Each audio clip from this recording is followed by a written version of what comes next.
all, welcome to this week's News and Community Spotlight. From Turtle Rock Studios, creators of the original Left 4 Dead, comes Legend of Zelda-inspired VR title Journey of the Gods. With a beautiful and wondrous world to explore, Journey of the Gods released earlier this year to rave reviews. With the game held in such high regard, we found out how they handle worlds of varying size and scale, where the player takes on the roles of both human and god in VR. Find out more about how Turtle Rock optimized Journey of the Gods for Oculus Quest, and why Blueprints was integral in capturing their unique vision. Created in Unreal Engine, ZipView simplifies real estate by offering a high-quality virtual look into residential and commercial buildings. Olin Planet's director of Team Platform, Mark Kim, talks about how the product is shaking up Korea's real estate industry by providing businesses and clients a fully immersive 3D VR environment. And just to add a couple quick reminders, our teams will be out in Seattle and New York for our annual Dev Days and the first ever Unreal Indie Dev Day. You'll be able to hear about the Unreal Engine roadmap, preview our upcoming open world features, or get need-to-know info about the Unreal ecosystem and best practices. Sign up today if you haven't already. And lastly, don't forget about our Unreal Film Jam. We want to see your short films and animations based on the places you'll go. Submit by October 19th for your chance at incredible prize packages including $5 grand, personalized project reviews with Blur Studio, the creators of Love, Death, and Robots, and Epic Games, and more. Working on your submission, we'd love to see your progress, so share with us on social using hashtag UE4. Next up is our top weekly karma earners: Adno, Clockwork Ocean, Hamilton, Christoph Morva, Shadow River, Levita, Daniel Orchard, iCav, Matt XM, and still making the list is Everynone. Thank you all so much for your contributions. Y'all are phenomenal. And now for my favorite, our community spotlights. This outstanding short is called Duty. It was created to test out Unreal's ray tracing capabilities. This piece leveraged assets from Infiltrator and the open world demo and was built using an NVIDIA GTX 1080. We're floored by the fidelity of this and hope you enjoy it too. If you've been looking to implement water elements into your scene, Fristo has done a simple breakdown in a Twitter tutorial. With only 49 instructions and one texture sample, this cheap caustic solution can add a lot of life to the water in your project. Check out his full breakdown. And last up this week is this gorgeous 16th century French Baroque bedroom, depicting the abduction of Persephone, an ancient story from Greek mythology. Sanders went in depth about storytelling, material creation, and touched on lighting and time management in an interview with Experience Points, so we do recommend you seeing the full breakdown. All right, thanks for tuning in. Have a great week, everyone.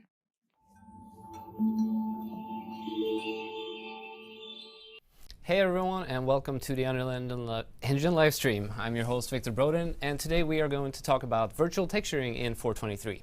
And to do this, I have invited Ben Ingram and Jeremy Moore. They are graphics engineers here at Epic Games. How are you guys doing today? Yeah, great, thanks. Pretty good, thanks. Awesome. Don't have much more of an intro, so I think without further ado, let's just dig right in with Ben's presentation.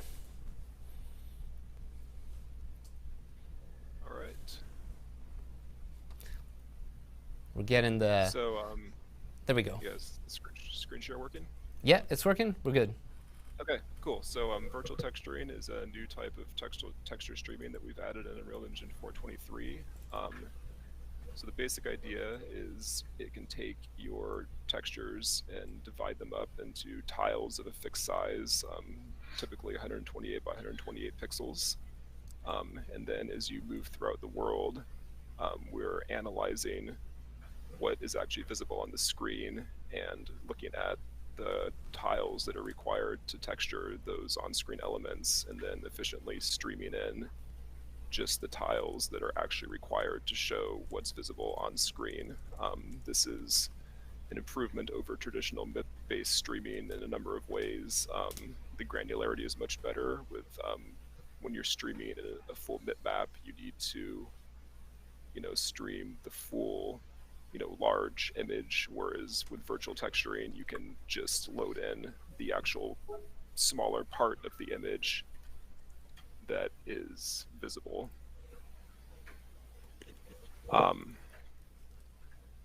So anyway, in order to set that up with Unreal Engine, so you need to go into your project settings.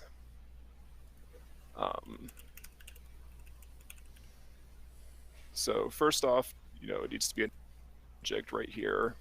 There's a couple of other options that can customize into more detail. Normally the defaults are fine. Here you can turn on virtual texture for light maps as well. If that's enabled, when you do light bakes, it'll use virtual texture streaming for light maps as well. Tile size, border size, these normally you don't need to change. And then here you have some additional options for compressing virtual textures to save disk memory. And then once it's enabled, using virtual texturing is as easy as opening a texture and just clicking this button here to enable it. You don't really see any difference, but you can see here the method is now set to virtual streamed instead of regular streamed. One interesting thing to help visualize what's going on, there's a console cvar you can set r.vt.borders. You can set that to 1. So then using virtual texturing, you can use virtual textures in a material just the same way as you use regular textures. Like we can create a material from this texture, open it up. You can see here there's a little VT that designates that this is a virtual texture. So right here, this is the thing that's different between regular textures and virtual textures in the material. The sampler type is set automatically to virtual color. So you can see there's these virtual sampler types that are only available with a virtual texture.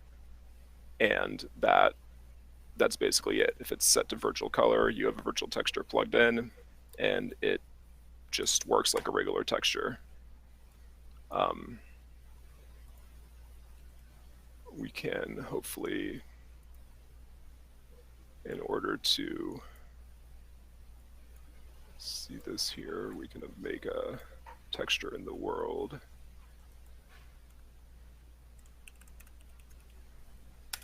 Here we go. So now this is the borders, the virtual texture borders here. So you can see each of these squares represents a tile of 128 by 128 pixels.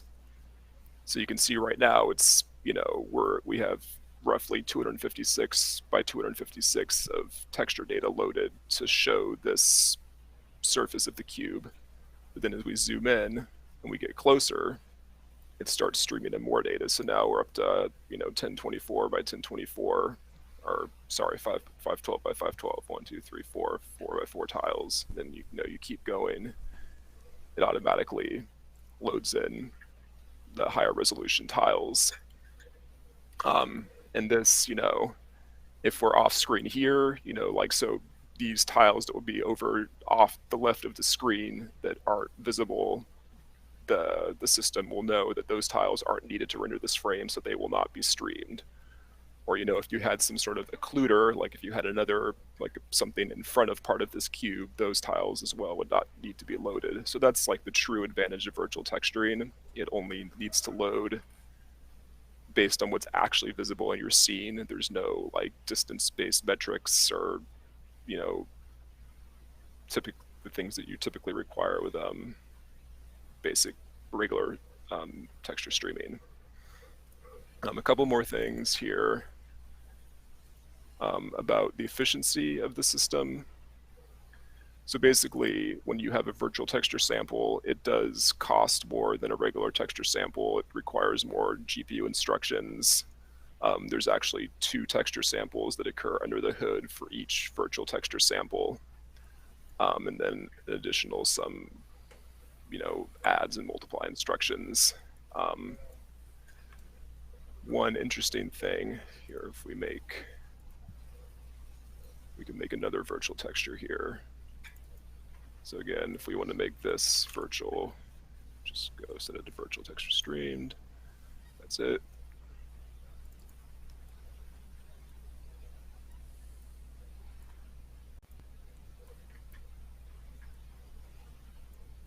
So now I have a material that's looking up two virtual textures, the diffuse texture and the normal map texture. So you can see both of these textures are being sampled using the same UVs. So there's this thing called virtual texture stacks. So a virtual texture stack is any number of virtual textures that you sample in your material using the same UVs. And basically that can help amortize the cost of virtual textures. You basically need one actual texture sample per stack, and then an additional texture sample for each virtual texture. So right now, this is actually costing me 3 texture lookups, one for the stack, and then one for this, and then one for this. But for example, if I change this to be sampled with a different UV. Now we can see we're using 2 stacks. This is one stack, now this is its own stack. So now we're using 2 texture samples here, and then another 2 texture samples here. So this is mostly transparent, you don't really need to worry about it, but just when you're planning out your materials, trying to combine as many virtual textures as possible, like using the same UV, like if you're looking up a number of material components, like base color, metallic, specular, whatever, using the same UV for all of them will be the most efficient way. So I think that's pretty much it for the basic functionality of how virtual texturing works. I can pass it on to Jeremy to talk about runtime virtual texture. Yeah, we had one question that I thought was pretty relevant here. Sure. Is there no way to mass set virtual texturing for all textures? I think they're asking if it exists in the bulk edit option. Oh yeah, so I believe you should be able to select multiple textures. There's also an interesting thing. There's this convert to virtual texture tool. So if you right click on a texture, there's this convert to virtual texture. And if you click this, this will convert this particular texture to virtual texture, but then it will look for all the materials that use that texture and then modify the materials to be to properly sample from virtual texture. And it's actually a recursive process. So it'll look for all the materials that reference that texture, but then it will also look for all the textures that are potentially set as parameters on those materials, and then convert those to virtual texture as well. And then again, materials. So if you have an existing project where you want to, try out virtual texturing, you can just, select a whole bunch of textures. Oh, I have a material there, that's why. Select a whole bunch of textures, convert to virtual texture, and it will convert all the textures and then automatically, recursively convert all the materials as well. So again, the only thing, it has to touch the material in order to modify this sampler type to properly reference a virtual texture rather than the regular texture. And I guess that's actually one more concern or consideration as well. If you have a material that's using a virtual texture that's a parameter, then any material instance that wants to override that parameter will also need to use a virtual texture. You can't mix and match virtual textures and non-virtual textures within a single texture parameter. That's great. And that totally works. Cool. Yeah, let's see if we can get Jeremy's screen share over. Oh yeah, let me give mine up. Okay.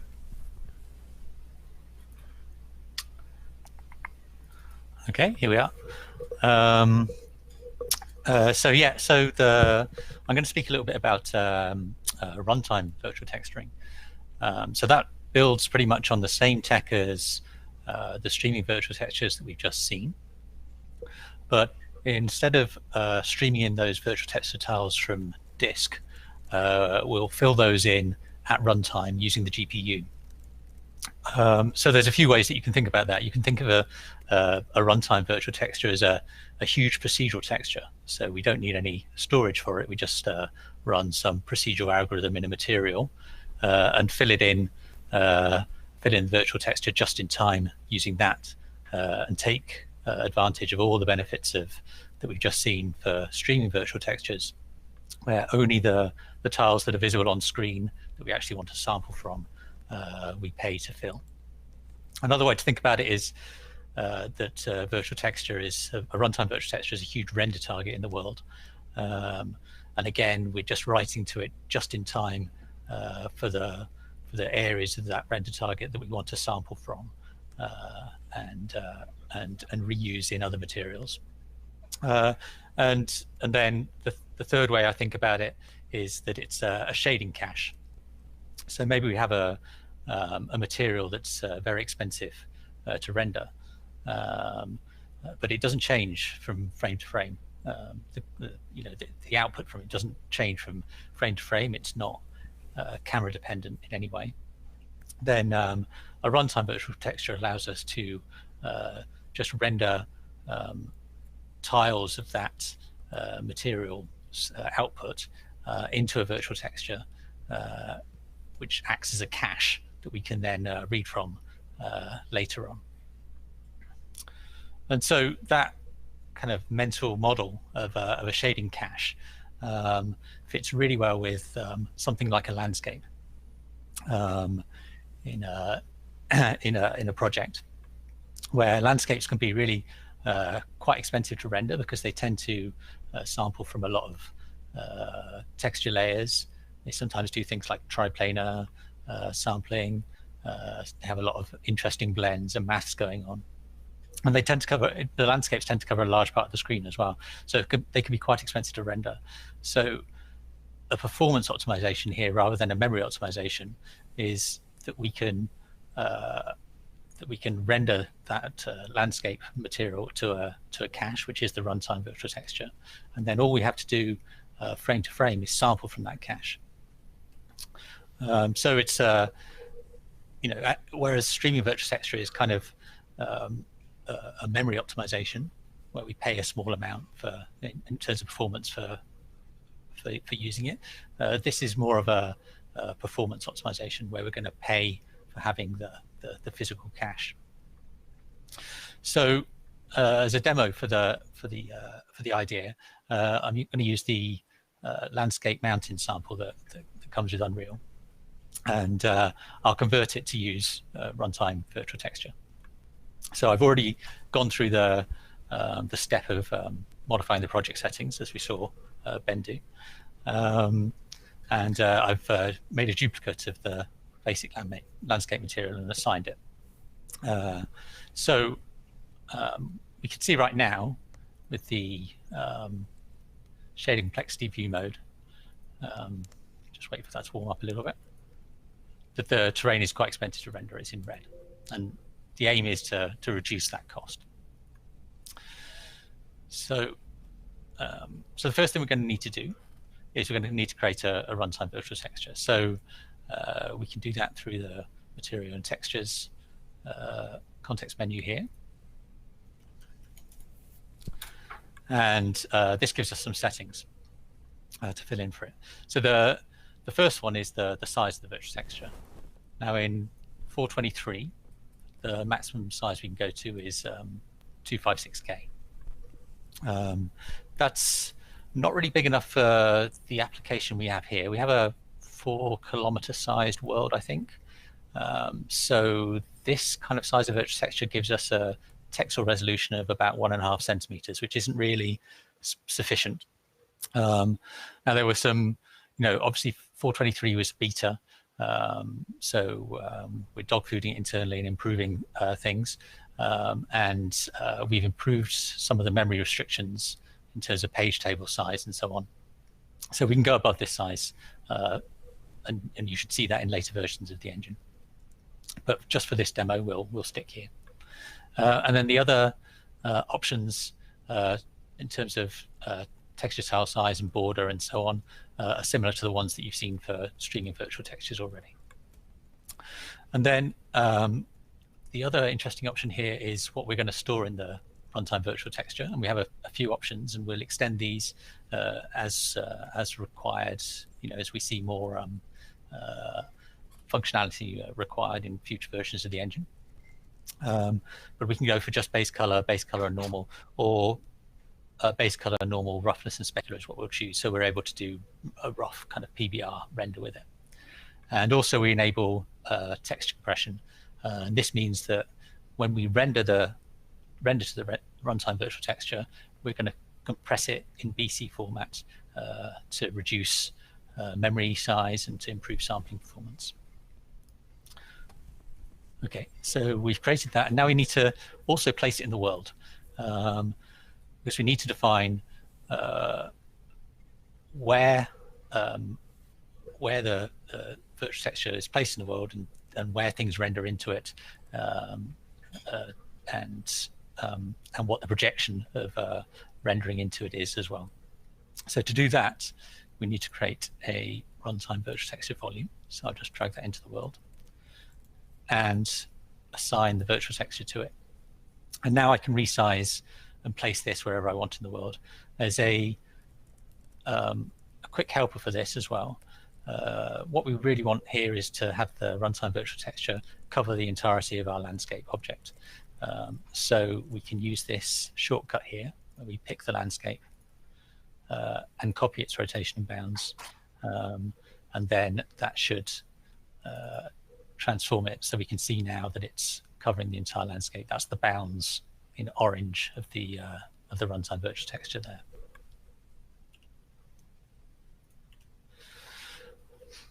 Okay, so now we have our runtime virtual texture in the world. We need to actually start using it in the material. I don't want to feel too productive. All right. So this is the landscape material, and right now we're doing a whole bunch of work and then piping that output to these material attributes. And what we're actually going to do is let me just what we're going to do is use this material in two contexts. The first context is that we're going to use it for writing to the runtime virtual texture, writing into the cache, and then the second context is that we're going to sample from that runtime virtual texture and then pipe it out to the material attributes as normal. So we can imagine this material is actually going to be compiled twice, once for each of those contexts. So the first context is to write to the runtime virtual texture, and so we have a node which helps with that, which is the runtime virtual texture output, and we can take all of the current outputs and pipe them there instead. So specular. Oh, sorry. I think we might have lost your screen share there, Jeremy. Oh, really? There we go. Okay. I think we're back. We're going to have to reset up the meeting just here a bit because the pro license that we actually have didn't apply during our meeting. So, but we got another 7 minutes. So let's run through this and then we'll set up a new call if you have some more to present. Okay. But we can see you now, so it's all good. So we can continue now. And did I just lose the normal there? I think I did. Where does that come from?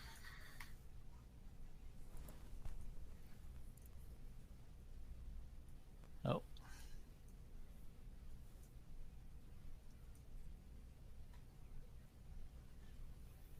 Huh. Let's just undo. It's a nice little feature to be able to do. It is indeed. Thank you, whoever implemented that. Okay, so and we'll take roughness here. And have we lost specular now? Yeah. Okay, there we go. So so now we're piping all of those things into the runtime virtual texture. And then the second context we will need is to read from the runtime virtual texture. So we have another node for that, which is the runtime virtual texture sample node. So this is similar, I guess, to the other texture sampling nodes, but it's a special case for runtime virtual texture so that we can pull the different attributes out from a single node rather than creating multiple texture sample nodes here. So we need to assign our runtime virtual texture to it. And you can see that just like a normal texture sample node, it needs to have kind of the sampler context that it's going to use. And this should match what we set up on the runtime virtual texture originally. You can see the options are the same. So that will need to match. And then we'll pipe those outputs to here. And you can see there's one thing that we can't pipe into the runtime virtual texture because there's no space for it here, and that's the emissive color. Now we could keep that, and that's fine. We can do any logic we want in additional to sampling the runtime virtual texture. We could do things that are non-camera dependent in this area here, so it's fine. But I'm actually going to remove it anyway, just so that we can see a better performance comparison later. So so that's good. We're all set up, and I'll apply that. Okay, now if we go back to the landscape, what we'll see is that it's not appearing correctly yet, and that's one reason for that, and that's everything that renders into the runtime virtual texture needs to declare that it's going to do that. So all primitives that render into the runtime virtual texture have to specify which runtime virtual texture they're going to render into. So there's an option here on most primitives. Here, virtual texture, and this is the list of runtime virtual textures. There can be more than one that we'll want to render it into. So we're going to add to that list, choose the virtual texture, and here we go. We can now see that we're getting some output. It doesn't look so great, but that's because there are a few issues that we need to fix as well now. One other interesting item here as well is that we also specify the passes that we're going to apply. So for landscape, we want to render into the virtual texture, and then we want to sample from it in the main pass as well. So you can see that we've chosen virtual texture and main pass here. But there are some options where you can choose primitives just to render into the virtual texture, for example, and we don't want to sample from it. Okay, so the first thing that looks a bit off is the texture tiling here looks completely wrong. The texture was tiled much more densely initially, and there's a reason for that. If we go back into the landscape material, there's a little bit of a clue in that there's a node here which has far blend distance. So most landscapes do a trick a bit like this, where according to the distance from the camera, some of the components of the material change. So often we change the texture tiling over time or whatever, over distance or whatever. And that's happening in this material. Now, that could be problematic for a runtime virtual texture because when we render the runtime virtual texture, there is no context of where the camera is. It's completely camera independent. So distance from camera doesn't really make sense. But there is an alternative that we can use, and that is to use the MIP level of the virtual texture that we're rendering to at any given time. And that's not exactly a one-to-one match with distance from the camera, because there are other things that control which MIP level we choose, but it's a pretty good approximation in most cases, and good enough to use for something like a landscape shader. So I'll just show how that would work. Somewhere deep inside this material, we have this material function, and it's used in a number of contexts. And in this material function, we're basically saying, what's the difference between the world position and the camera position? What's the distance to the camera? And this is the thing that we need to have an alternative approach for when we're rendering to the runtime virtual texture. So there's a node, the view property node, and inside that view property node, there's the virtual texture output level. So this outputs 0 MIP, and then effectively further away from the camera, the number gets higher. So again, it's not exact, and it kind of depends on your screen resolution as well in your final output. So if you want to do this really correctly, you'll need to pipe that into the material too as a parameter. But as a rough approximation for this, what we can do is do some kind of, like it's logarithmic, so the distance according to MIP level, so we can pipe out the MIP level property into a power of 2. Hey Jeremy, I'm sorry to interrupt you. We're going to have to just reset up the call so that we can get on the login for the Pro license. Okay, so I'll stop the share. That is all good. This should be a pretty quick one. I'm gonna send you guys a new link. We have a question in the meantime that I can go ahead and ask you. They were a little curious about the sort of overall performance costs for virtual textures. They were mentioning that the instruction counts seem a little high, and then specifically if this is something worth utilizing on consoles in the current Unreal Engine version. Right. I can take that, but Ben may have some other opinions to me. But yes, there are a number of instructions to sample the virtual texture. We need to transform our UV into the physical UV after sampling the page table, and then there's some, like in runtime virtual texture, there's some decoding cost as well. So there is some instruction count costs and performance costs, and the texture redirection as well, indirection. So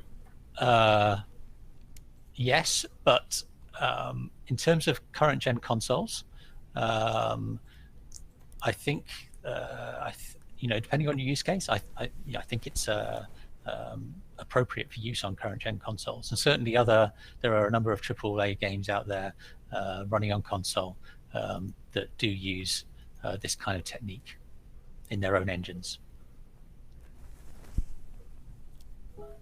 All right, I think we're back on the call. And now I believe, Jeremy, you should be able to grab the screen share again.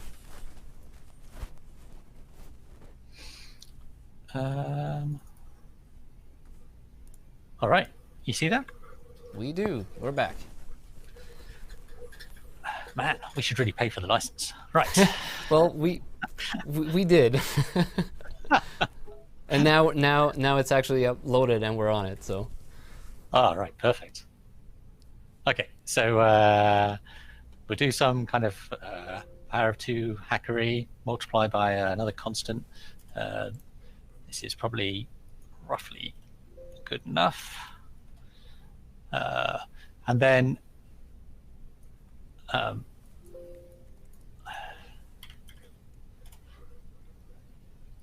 then one thing that it's worth doing at this stage is remember that this shader is potentially used in more than one context. Either for writing to the virtual texture or for for any other context, writing to the main pass. So it's useful to actually have a node that tells you which context you're using and allows you to switch between them, and that's this runtime virtual texture replace node. So we want this solution to happen when we're outputting to the virtual texture, and this solution in all other cases. Okay, so if we apply that, with a bit of luck, we should see, okay, the tiling on the texture has gone down to something that's appropriate. And we can see that the tiling of the texture over here is a bit larger, which is sort of the effect we want.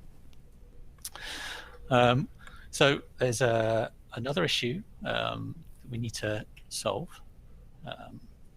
Okay, here, this is some mountains in the world, and we can see that we have striations that have gone a little bit wonky. These should be straight. And the reason for that is that by default, when we render landscape into the runtime virtual texture, we render it in a single quad for performance reasons. So each landscape component will be rendered as a single quad. Now the problem with that is if you have any material that's using interpolated data, height or normal, to provide some output, then you won't have a high enough quality interpolation to give a good result. So if you have anything like that, you need to allow higher MIPS, high LODs of the landscape to be rendered, because right now we're clamping it to 0 just to get the most performant result out of the box. So if we just change that to something 6 is a pretty good setting, then you'll see that now fixes that issue, and things look as they should there. So if we go back to here, So I think that's it. The only other thing I'd like to fix right now before we go any further is, I said earlier that the resolution of this virtual texture isn't really good enough for this size world. So that's something we're working on internally to provide, a much better solution for, so that you can use much bigger virtual textures on your world. But right now it's not in this version. So I'm going to just shrink down the virtual texture volume so that we still have the quality you want while we're looking at a few of the features that you can apply with the runtime virtual texture. So to do that, I'm just going to select the volume. Let's go to it. I'm going to make it quite a bit smaller, divided by 8 or something like that. You can see that outside of the volume, the values are now being clamped to the edges of the volume where we're sampling it. And I'll just put it roughly over where I think we're working. So, okay, so now we should be getting, that's like a reasonable kind of quality result. So obviously we can use that for the landscape shading. Oh, and let's just check this. Let's just check whether the performance is improved. Okay, now we can see that things are looking better. It's no longer red. So that's a win. So there are some other things other than performance improvements that you can get out of this. So one of the good things is that it doesn't have to be the landscape that samples from the virtual texture. So this can help with setting things well into, combining things in your world. So we've got these rocks down here that are fine. They've got a material that looks pretty good, but you can see that they don't really follow the world, the landscape shading. So we look at that shader. We can in here also add the virtual texture sample node. So we can, from here, we can sample our runtime virtual texture, push stuff out into a material attributes node. And where have we gone there? And I think your bandwidth is a little slow at the moment. We're actually seeing a still frame again. So let's just see if we can let it catch up. Okay. There we go. I think we're back. Yep. Is that better? Yep. Okay, great. It's Montreal's a long way away. Okay, so if we apply that,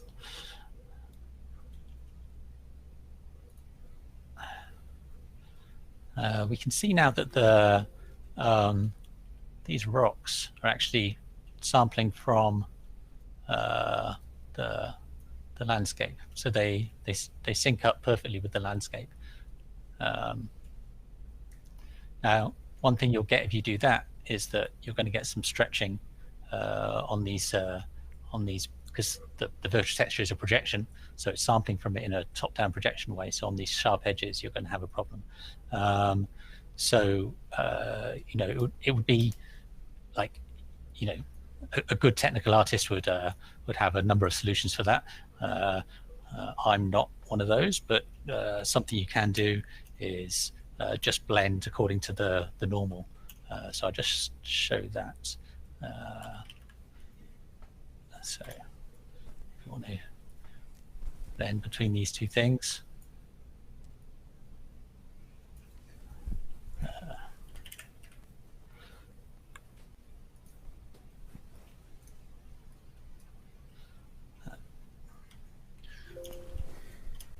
Okay, just according to the normal Z, and apply that.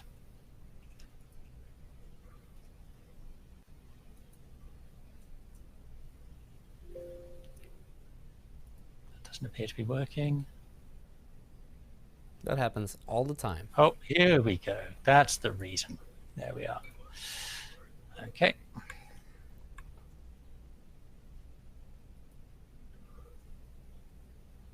So yeah, you can see now that those kind of harsh seams have gone, and yet like, stuff still settles into the scene nice. There's probably 101 uses for that kind of thing. You could use it for, you know, grass or whatever, so that the grass matches the terrain color, or there's a bunch of things you could do there. So one other thing I just wanted to show you as well is for roads. So roads can render into the, they can render into the runtime virtual texture. So we can have things that render into the runtime virtual texture, and then is picked up by anything that's sampling from it. That's pretty easy to set up as well. So if we look at this road, it has this material, I think, and we could create a virtual texture output node and push all this stuff to it. But there's another option, which is simply to set the material domain to virtual texture and apply that. It will continue to work as normal in the main pass, so we don't see any change there yet, but now it's available for us to use in virtual texture rendering as well. So if we go to edit this road, and we choose the spline tool, select all of the segments, we can see that the road segments have a render to virtual texture option. So we can render to our virtual texture here. If you're rendering into the virtual texture, you probably don't want to cast shadow. I'll just turn that off. And what we can see here now is the default for a road is that we render into the virtual texture or into the main pass. So if virtual texture is enabled, it's going to render into the virtual texture and then not render into the main pass. You can also set it to render into the main pass too if you want to resample the virtual texture in the same way that we do with the landscape. But this is a good enough option. So now we can see that this road is actually being rendered as part of the landscape now in the main pass. We've rendered the road into the virtual texture, and then it's being pulled back for us in the landscape shading. And because we're blending like that into the runtime virtual texture, that gives us a few more options for what we do on the edges here, because the road previously was being masked, but we can go back to that material, and now we're allowed to use blending modes. So if we pull out the alpha from the road and pipe it into the opacity,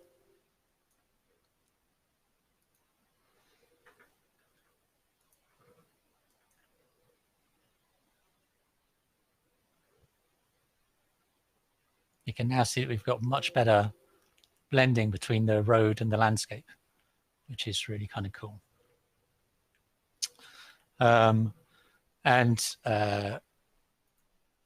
We can move that around in the landscape just to prove that it is being actually sampled from the landscape now.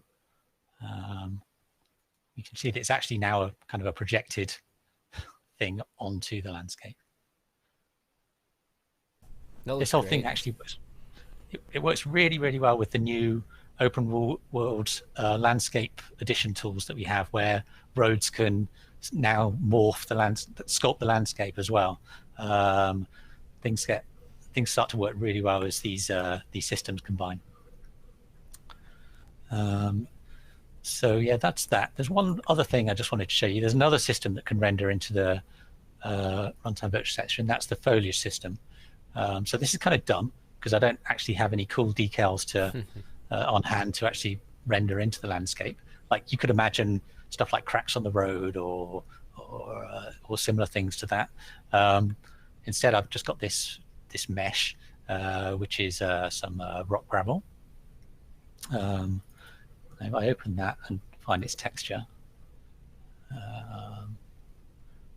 okay, and I turn that into a virtual texture, something that's capable of rendering to the virtual texture.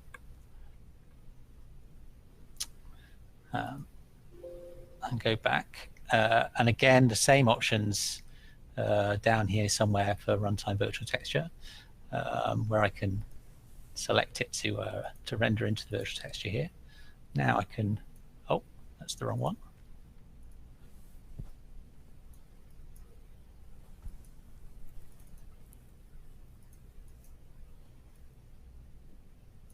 that's a weird thing.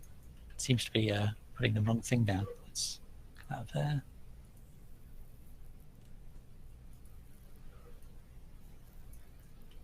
No, I don't know why it's doing that. Oh, hang on. I think if you uncheck the checkbox. You're absolutely right. Sorry. Those aren't appearing. Just remove the shadow. Oh, I know what it is. Right. So there's another option down here somewhere, which is the here it is, the priority. So because we're blending things into the final runtime virtual texture, they need a sort order. The landscape is sort order of -1. Everything else defaults to 0, so the road is already at 0. This, if we want it to disappear above the road, we need to give it something suitable. It's still not appearing. I'm going to give it one more go before I give up. Don't worry, I spent 3 minutes eventually realizing that I had exposed a class and changed it on the instance of the actor in the level, and that was all done live on the live stream, so they've all seen worse. Nice. Okay. Oh, I didn't apply. Didn't apply. There we go. Okay.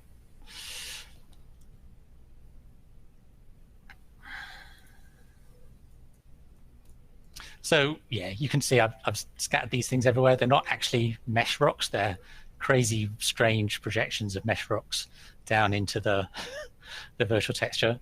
They look horrible, but you could imagine using this system to add other really cool decal features into your landscape. So yeah, that's it. We're continuing to work on it and improve both in terms of performance and feature sets above the 423 beta. We're dog fooding pretty intensively here, so hopefully this will provide some good solutions for the licensees. Yeah, it was really cool to just see you move the road across the landscape and seeing it blend seamlessly using that. So that's really neat.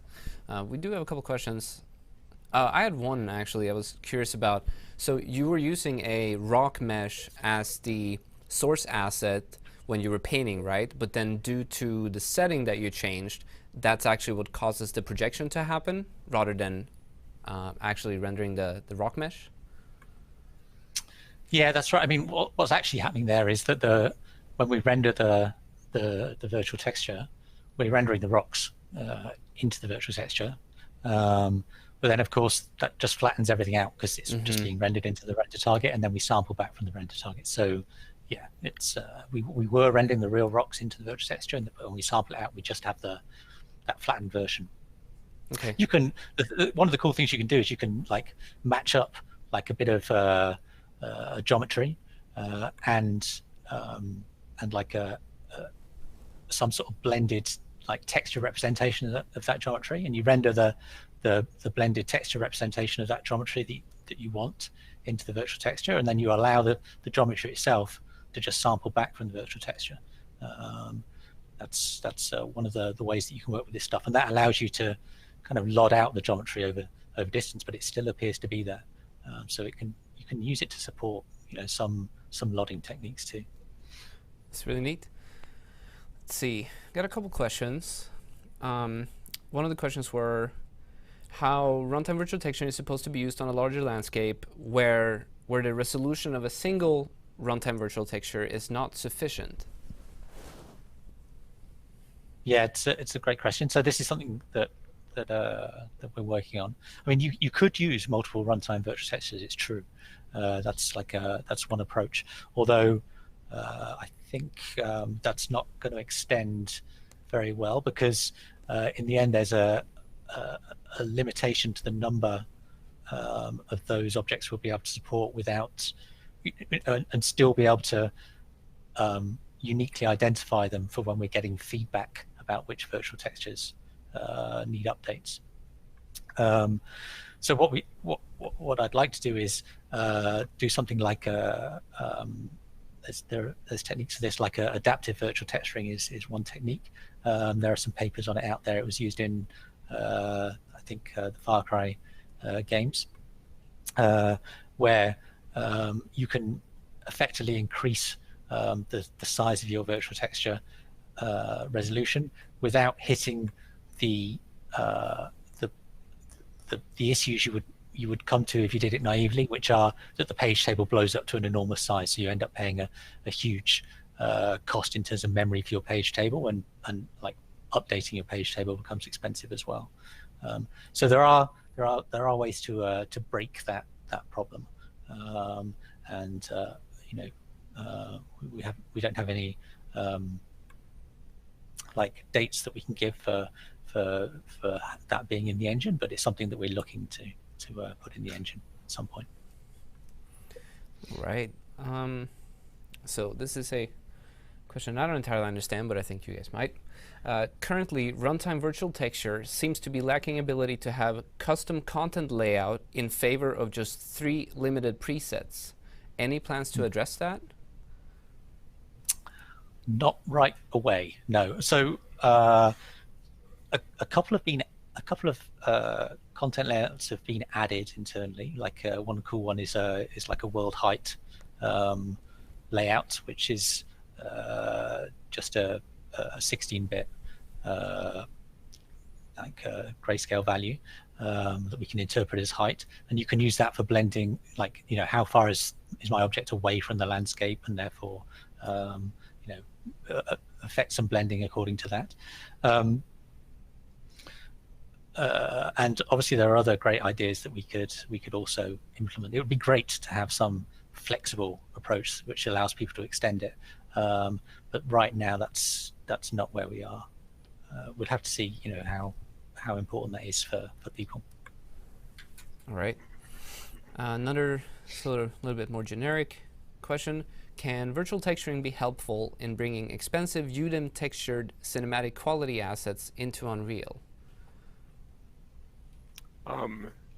Yeah, potentially. I didn't mention that previously, but we should natively support importing UDIM textures as virtual textures. Basically, if you have a whole series of UDIM textures with the proper naming convention, just importing like the first, .1001 UDIM texture should detect all of the other UDIMs in the same directory and bring them all in as a single virtual texture asset. And then if you apply that texture asset in a material, like, it should automatically scale the UVs correctly, such that, just your native UDIM UVs baked into the mesh should function correctly in Unreal. So yeah, I mean, that's definitely one of the our hopes for virtual texturing, is it lets you use much higher resolution textures because it efficiently just streams in the data that's actually visible on screen. And UDIMs are sort of, that's the current industry standard of authoring large texture data sets. So yeah. It's neat. So hopefully we'll be able to see some more cinematic stuff. Yeah, check out the Unreal Film Jam if that's what you're interested in, that we're currently running. I think that was it in terms of questions. I'd like to thank both Ben and Jeremy for coming on, taking the time out of your day to prepare your presentations, and spending this hour with me here. Before we leave, I would just like to mention that we have started doing transcripts. We've actually done captions for a while on our live stream videos, but what we started doing is that we also take it and upload it as a PDF document with the timestamps. And so if you're looking for a specific part of the live stream that we're touching on, we'll be talking about it, but you don't want to sit and scrub through and find it. My tip is to open that transcript PDF document, Control F, and search for sort of the keywords that you're looking for, and that will actually bring up the proper timestamp, and you can go there. Another way that we discovered last week, actually the person who's helping us out with all the captions discovered that you can turn on live feedback of the captions next to the YouTube window, right above the live stream chat that we also have. And what's nice about that is that the captions won't cover up portions of the editor if we're doing editor work, and you will also see a sort of a real-time, a little highlight of which line is covered, and that can also allow you to click back. Oh no, I want to hear that again. What was up at that timestamp? You can go there and click at it. It's quite useful. I used it myself to find portions of the stream. And if you'd like to let us know how we did today, what kind of topics we might be covering in the future, I will go ahead and post our little survey here today, because Amanda is out. So this is all on me today. We got it on Twitch, and there it is on YouTube. Please go ahead and let us know how we did. Everyone who enters their email address into the form will be part of a little sweepstake where we send out an Unreal Engine t-shirt.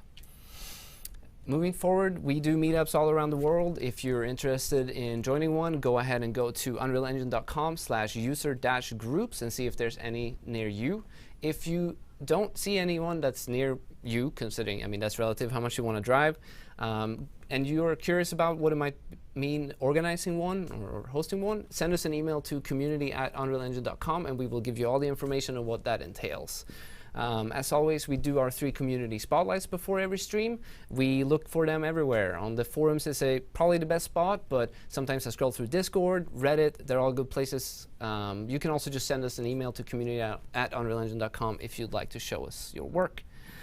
We are getting a little short on countdown videos. We definitely have used the one we had today before. That is 30 minutes of development. Fast forward it down to 5. Send us that alongside with your logo, and we might go ahead and spotlight your video as our countdown. And if you're streaming on Twitch, make sure that you use the Unreal Engine category so that we can tune in, see what you're working on. It's usually a lot of fun, help each other out. And then, as always, follow us on social media. Give a big chat. I would like you to give a big thanks to Ben and Jeremy for coming here today.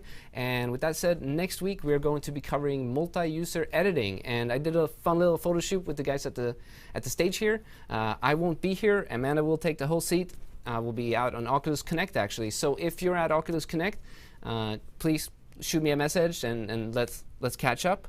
And without further ado, Ben, Jeremy, thank you so much, and we will see you all next week. Bye, everyone. Cool, thanks. Thanks, bye.